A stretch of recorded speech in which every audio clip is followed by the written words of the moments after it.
Edie Falco, you know how us as viewers take certain TV characters to heart and relate to them as we check in with them every week in our living rooms. I often wonder how actors feel about characters they've played for years through the ups and downs of each season. So what does Jackie Peyton mean to you after all these years?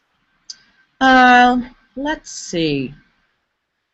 I feel for her, you know, and at the same time, I'm glad I'm not really her. You do get attached to people as you play them, even if they aren't always presenting their most likable selves, you know. But you start to understand the struggles, and it makes you a bit more compassionate, I think. You always want them to do well, but you also, the actor part wants it to be dramatic and interesting and realistic. So, you know, it's a mixed bag, as they say. But, you know, you start to care about their well-being. Yeah, absolutely. You know, looking at Jackie's journey, especially over the last couple of years, last season the show explored the consequences of her drug addiction and the fallout from her secrets and lies and so forth. And she entered rehab and she's doing really well. And then after a year of sobriety, she popped that pill, which was quite a shock in the season finale. Yeah. This season, we are, you know, watching the fallout from that. And thankfully seen the season finale. I know how completely unhinged and how her life spirals out of control it becomes. What was your view of where the writers took Jackie this season? Well, I made it clear to them from the get-go that if you were going to do a show that in any way, shape, or form involved addiction, that I wanted it to be realistic. I mean, I didn't want it to be just, you know, just funny. I wanted it to be, I wanted there to be ramifications for what she did. So I was as shocked as the next person when I read that she took that pill, you know, at the end of last season. But I also, you know, I gave a lot of credit to the writers for taking her down that road, which is, I think, a more common road for people trying to free themselves from addictive stuff, where it's just very rarely is it the first try out where they are successful. So I was sort of pleased that they gave it a shot of reality there, and it certainly is fun to be all these things and to be, you know, up, down, and otherwise with on her journey. Yeah, absolutely. And being on a show for so long, you had a similar situation on Sopranos. Discuss how it's difficult to keep a show fresh after so many seasons. What do you attribute to, especially for Nurse Jackie, keeping this show so fresh? Well, every time you show up, it's a year later, not just in her life, but in my life. I'm a different person every time I start the show. I've been through another year's worth of my real life. So it rarely gets boring. It's always exciting to see what the writers have come up with. They've spent a lot of time and energy thinking about it, banding ideas around. And the things that go on with her each year are completely different. So boredom has never been a problem, I have to say. Even when you're doing doing theater and you're doing the same show night after night, there are ways not to get bored, but particularly with a series where you're never doing the same thing twice, so literally never a dull moment. Yeah, I've had the privilege of speaking to quite a few of your cast mates. Oh, yeah? I spoke to Merritt Weaver a few weeks ago, Adam Ferraro there. They all, you know, wax lyrical about working on the show and how you guys are a really tight-knit group, which is common, I suppose, on many shows. But for you guys, most of you are New Yorkers. Adam's from Long Island, where you're from. Right. What's that like when the cameras stop rolling? Is it like a family? Do you look forward to seeing them every year? I look forward to seeing them very much. You know, it's like any job that you've held for whatever, it's been 7 years now. You become attached to people regardless of what the work actually is. So I am very attached to these people, and I have such respect for their talent, too, which makes it that much more engaging to spend days with them, you know. And we have an insane amount of fun, you know, a tremendous amount of fun making this show. These people make me laugh, and, you know, even though it is a show about an emergency room, on some level we don't take it all that seriously, which just adds a layer of levity to it, which is so important when you spend this many hours doing something. Yeah, I love it. I love it. From the get-go, I liked these people as we cast them, but then as we've gotten to know each other over the years, it's been an embarrassment of riches. Yeah, I guess that's something that you're really lucky when you happen onto a group of people that you spend a lot of time with that you actually like. I guess it's not very common in some circumstances. Now I'm sure this topic's been done to death by now, but I just want to explore the way Nurse Jackie straddles comedy and drama, because it's a dramedy, people like to call it, and there's a lot of shows like that. Desperate Housewives, Ellen Beale, Big C, United States of Tara. Orange is the New Black is another one that's currently on the air. What's your view of Nurse Jackie? Because in the past, when you won your first Emmy for this show, you said I'm not funny, and a lot of people probably thought, oh well, we think Nurse Jackie is kind of funny. Where do you fall now after all these years about how Nurse Jackie really does straddle that fence? Well, that's it. That's exactly as you've said. It straddles a fence. It's funny stuff in a very high stakes environment. The people are funny, the actors are funny, the writing is funny, and it's an emergency room, so it's an odd combination of characteristics that make up a weekly visit. And as you said, there's a lot of stuff that falls in that category now. Things. TV, I think, is across the board a little harder to characterize. So, comedy used to mean something different to me, like I Love Lucy kind of stuff, pratfalls and stuff, which it has changed dramatically since then. So we are someplace in the mix of all those kinds of shows that luckily people are responding to. Yeah, absolutely. Let's go back to that first win for Nurse Jackie in 2010. The only win.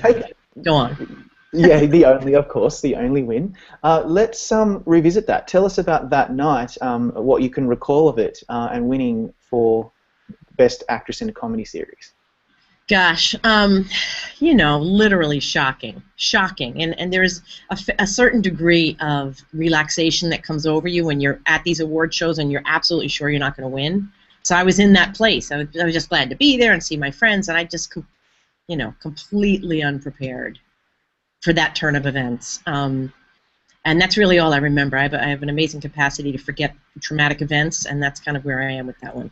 But, shocking and exciting.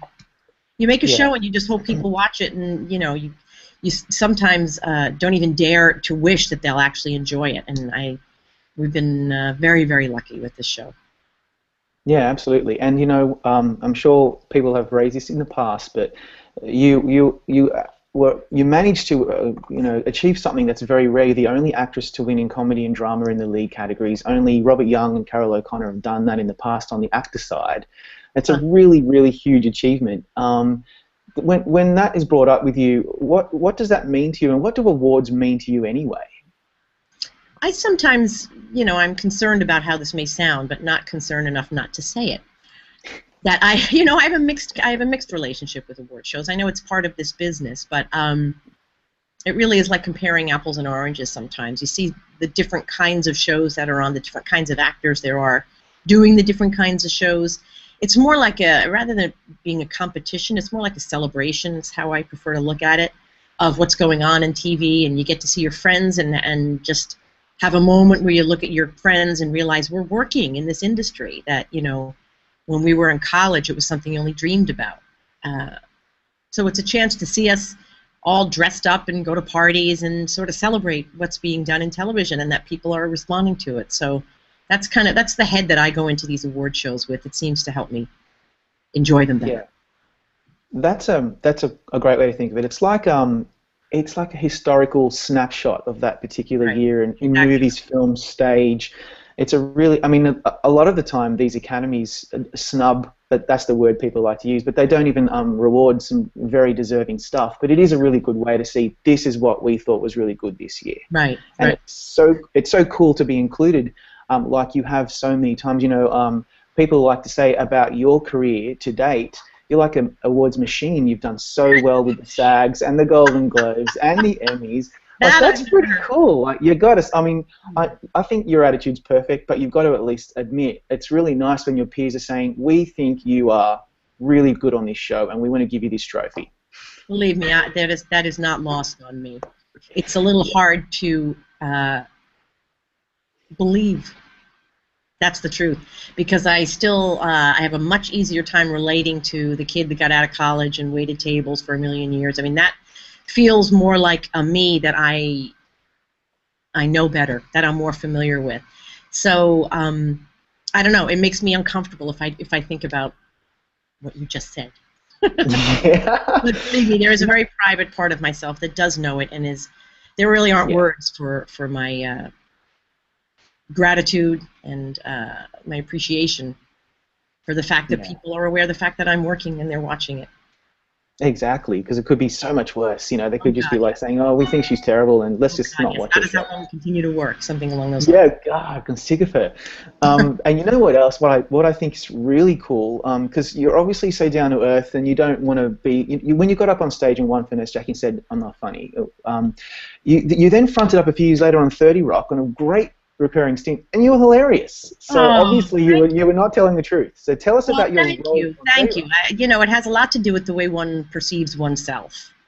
That's really Yeah. what. And I went to an acting school where, you know, TV was like the big sellout. You know, that was the thing that nobody admitted to wanting to do.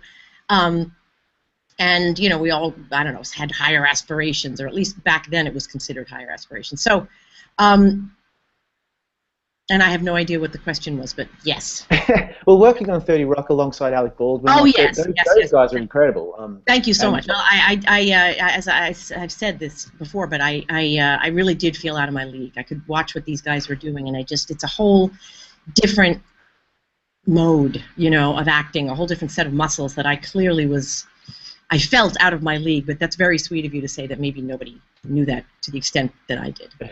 yeah, that's right. It just, the irony hit me when I remembered what you said that night, and I thought, well, you were nominated for 30 Rock as well, and it all seemed to work out quite well for you. So that's pretty cool.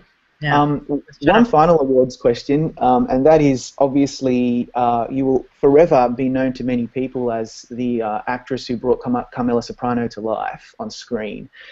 You won your first Emmy for that in '99. You won two others, but when you first won, you were still pretty much an unknown quantity compared to now.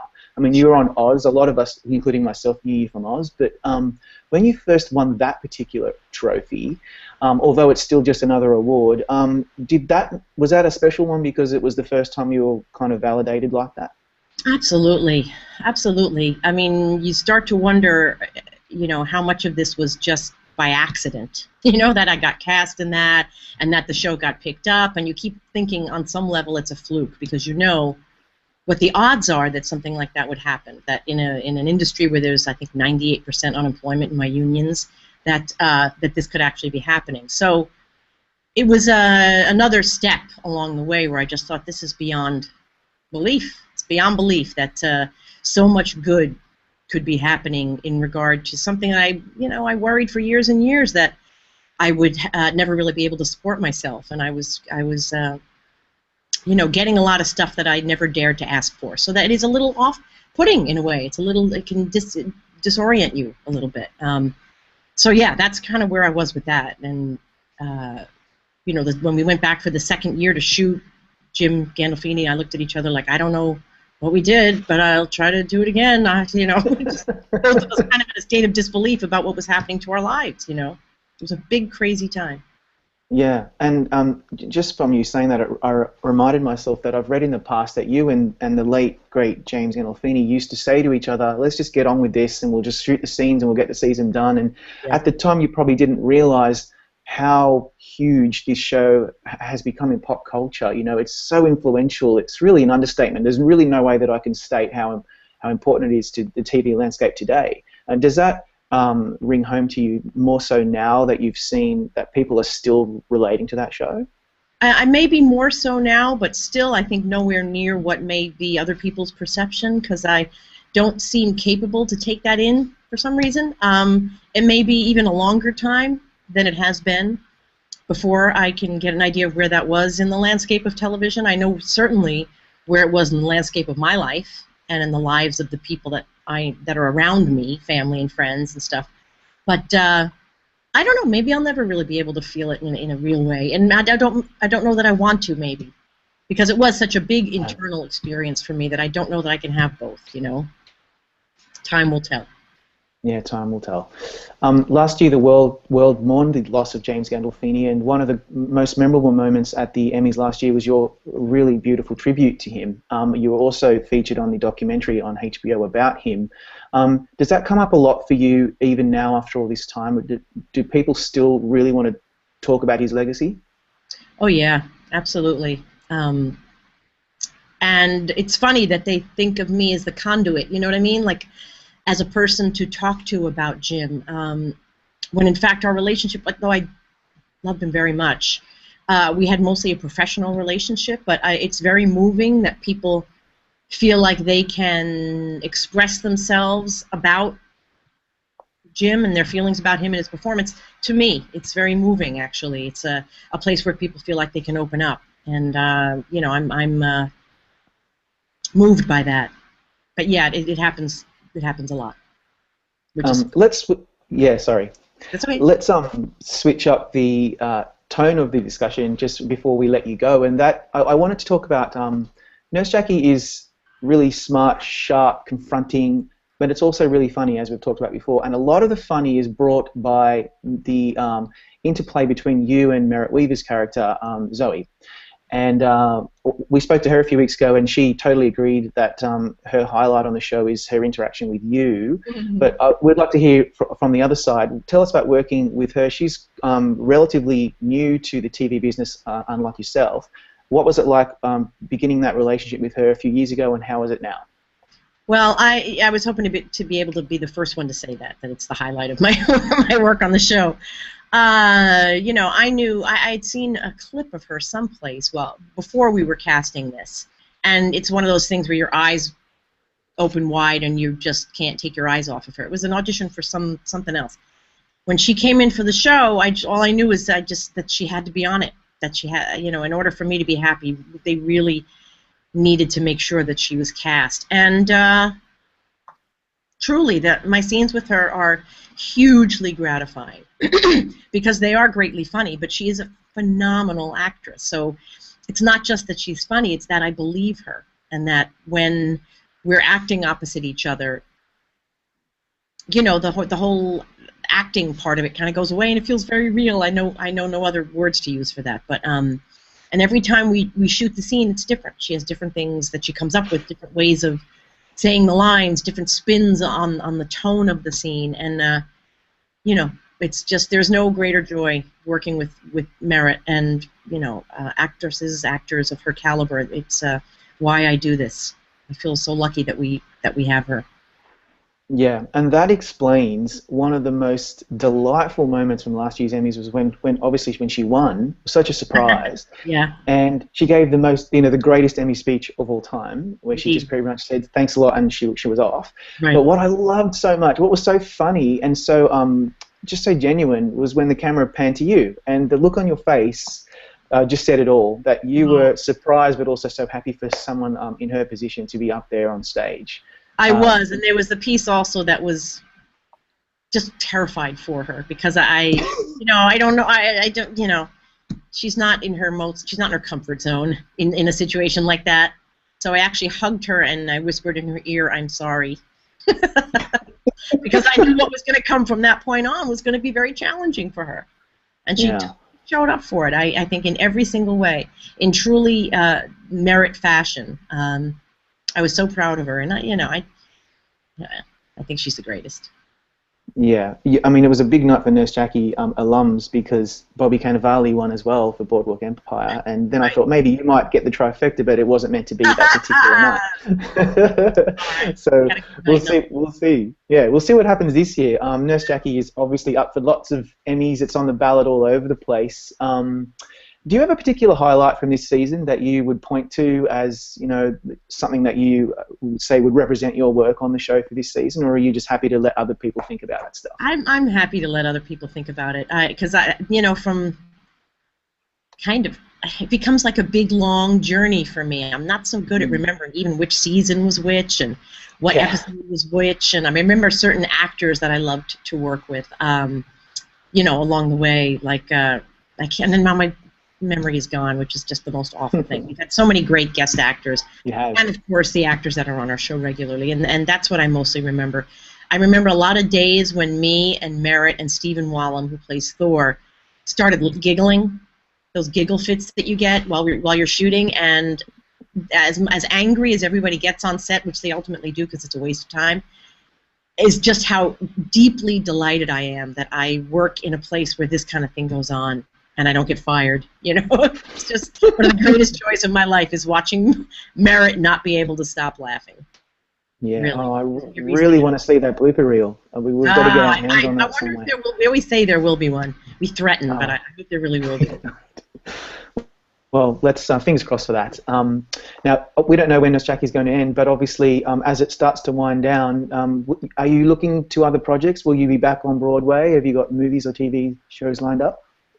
I never know what's going to be next, and that has worked out very well for me to just stay open because my taste changes, you know, pretty rapidly. So I would very much love to do a play again. I didn't do one this break, and I often do, and I miss it. I miss it a lot, but it also needs to be something that I'm very deeply committed to because it's a big time and energy commitment. You know, whatever comes across my way that it is interesting, I will do. I have no plans, and that's the way I like to be. Yeah, well, look, Edie, good luck for the Emmys. As we say, we think you're an Emmy machine. You'll be up there again, no doubt. And good luck, and we hope you have a really good time on Emmy night. Thank you so much.